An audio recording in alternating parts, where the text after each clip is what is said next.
On the run today in the Under Armour Infinite Pro Trail.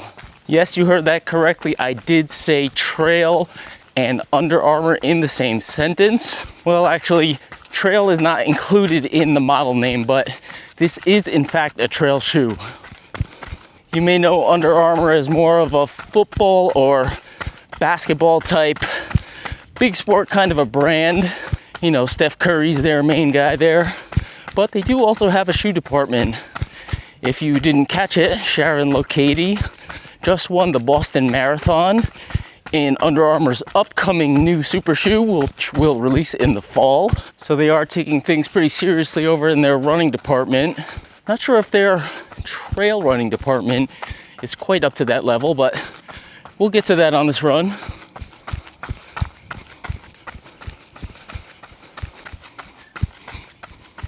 Let's start off with the basics here. 12.1 ounces, 344 grams in my US 10.0 sample here. They list an 8mm spec drop, and I measured manually 35 at the heel, so that puts it at 35.27 full stack. The foam is Under Armour's HOVR Plus. Unfortunately, I don't have details on the formulation, but kind of feels like a medium density EVA here. Not overly soft, but also not too firm either. There's no plate in the mix, carbon fiber, rock plate, or otherwise. Moderate amount of flex, but again, not cushy, not bouncy, but also not firm. Just kind of, I call it medium. One obvious big ticket item is Vibram Megagrip underfoot. Those are traction lugs, little nubbies on the edges there. I posted a pic on Instagram and people thought this may be the Satisfy rocker. At least could be the same exact lugs. Not sure. This is kind of a light grade here. I am noticing some hot spots under the balls of my foot. Do have to be careful with lace tension, especially at the forefoot. Midfoot hold is just, it's not super great. I kind of want to tighten them down a bit to get a more secure foothold, but then it's just a little too squeezy. Feeling those hot spots right now, more so on the uphills, of course.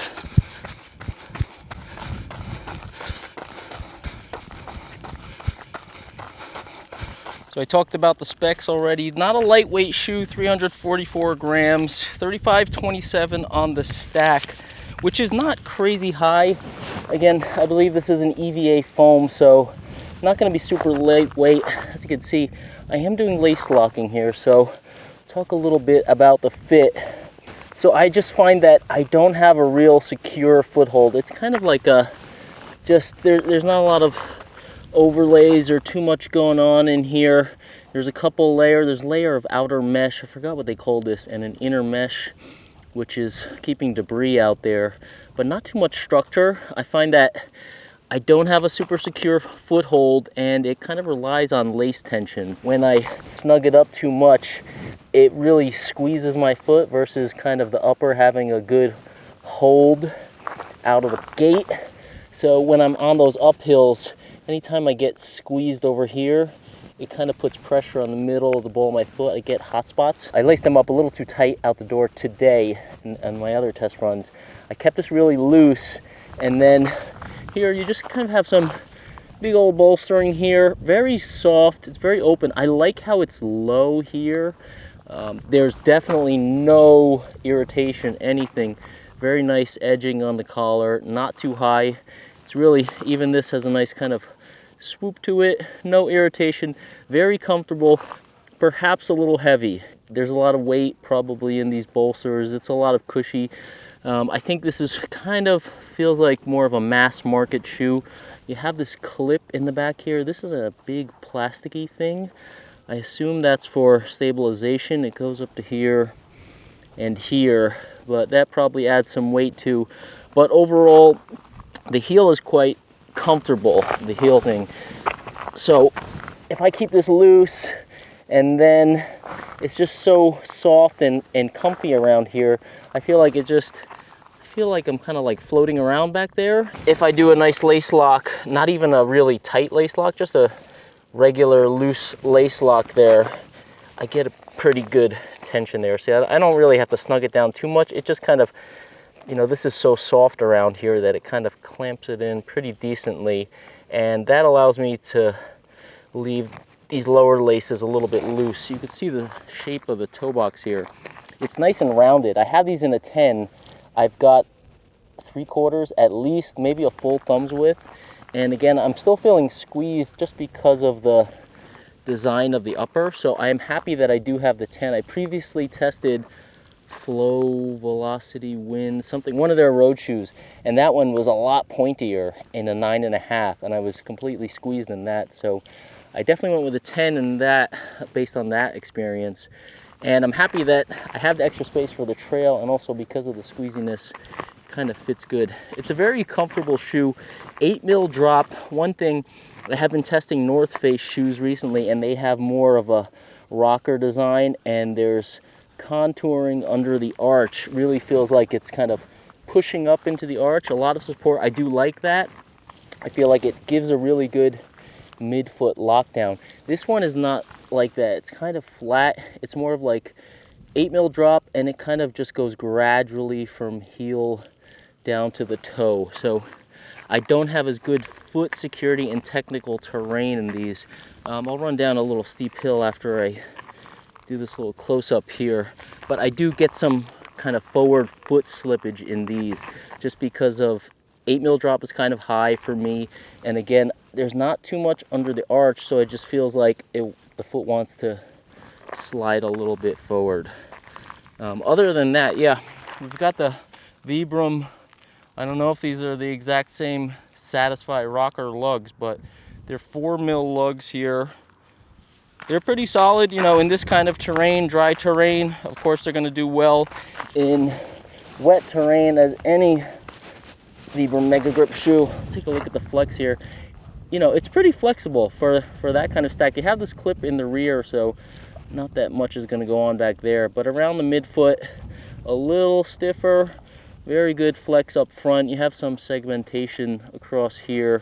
Had about 3 or 4 test runs in this. It's overall kind of a cruisy shoe.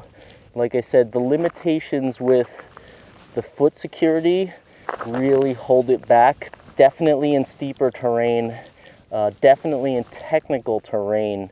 I think moderate and rolling terrain, they feel quite comfortable. The 8mm drop is nice because, like I said, I was testing those North Face shoes. You know, with that rocker, it's very aggressive. I can tend to feel some pulling on my lower legs. I'm gonna loosen this one up here. I can tend to feel some pulling on the lower legs, like as if you were in a lower drop shoe. For cruising around, and you want to have something that really doesn't have any effect on, say, your lower legs, your feet, or anything like that, it's great for that, because, you know, sometimes my Achilles can feel a little bit tight, and I don't notice that at all in this shoe, so that's a good thing. So like I talked about, going down that kind of steep, rocky-ish segment there, just the foot slides forward a bit. I feel my foot kind of pressing in the front of the toe box, kind of sliding forward from the heel, just overall not solidly held. Good foot protection though. Those rocks were pretty roundish, nothing sharp back there, but not much getting through to the feet. The EVA is going to be denser, heavier of course, but that'll give you better protection. Just hit a little dip back there. Got one coming up here again. Also felt kind of my ankles pressing into that lace lock I got going on, front of the ankles. So again, foothold on steeps, just not there with this shoe. Probably want to stick to definite moderate grades, flats and such. Getting back to the drop, you got 8mm here. Again, I mentioned I was testing those North Face shoes. Those are all 6. Also been running in the Wild Horse 10 recently. That's 9.5, and they're just all different feels.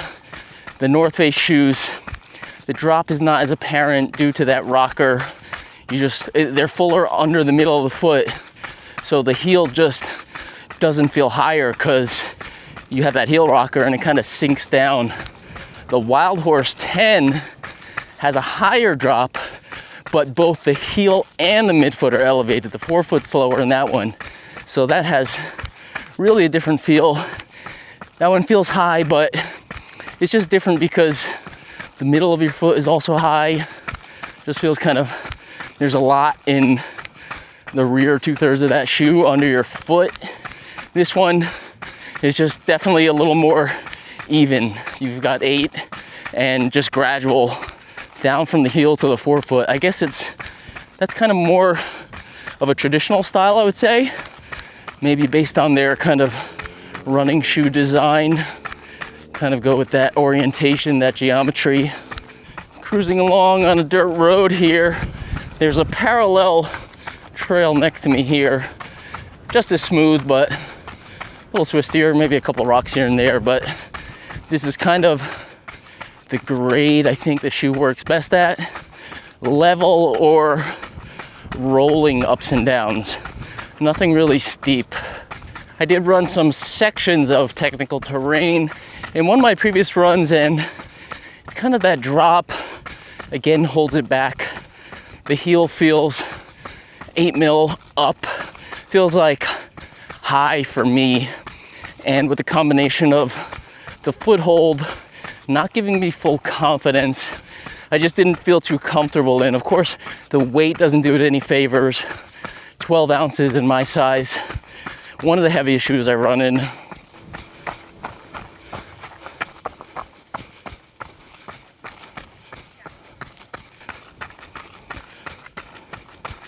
Oh, what the heck. Let's go this way. Do a scenic tour.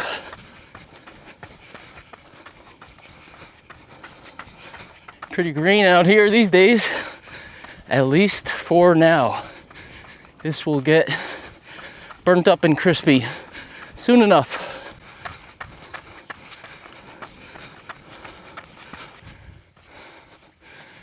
This is Elephant Rock. Do you see it?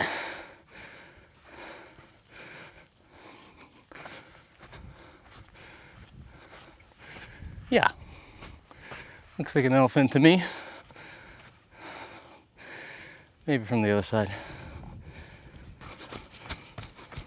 Cruising on home here. Under Armour Infinite Pro. No, it does not have trail in the name, but it is certainly a trail shoe. It does have pro in the name, but don't think it's really pro, unfortunately. Well, what is this shoe best for? Kind of what I'm running on right now. Not too steep, cruisy trails. If you don't mind a higher weight shoe, perhaps if you are a heavier runner and that's less of a concern, it does have a solid ride underfoot in kind of more controlled terrain. I really like it for the fact that I get no foot irritation anywhere as long as I have the lace tension correct. No lower leg irritation, doesn't put any strain on my Achilles, calves, anything like that. So in that regard, it's a good training shoe. And again, it's a high weight. If you don't mind that weight, it could work out well for you. Kind of a workhorse trainer. Under Armour also did send me a nice looking jacket, Launch, I believe it's called. A little bit warm for that right now. Probably do a gear review on that one. If I can get out in a colder, earlier start, or perhaps something later in the evening. Nice jacket. I did take it on a breezier day for a walk. Dual zipper, that's actually pretty nice. My wife is eyeing it for her bike riding. Once again, thank you for watching. If you enjoy humble running, enjoy my shoe reviews, gear reviews, running content, like and subscribe. Head on over to humblerunning.com. Sign up for my newsletter. Don't miss out on any of the content that I'm putting out here or there or anywhere. Bi-weekly updates I send out, so sign up for that. Have a nice day out on the trail, and I'll see you at the next run.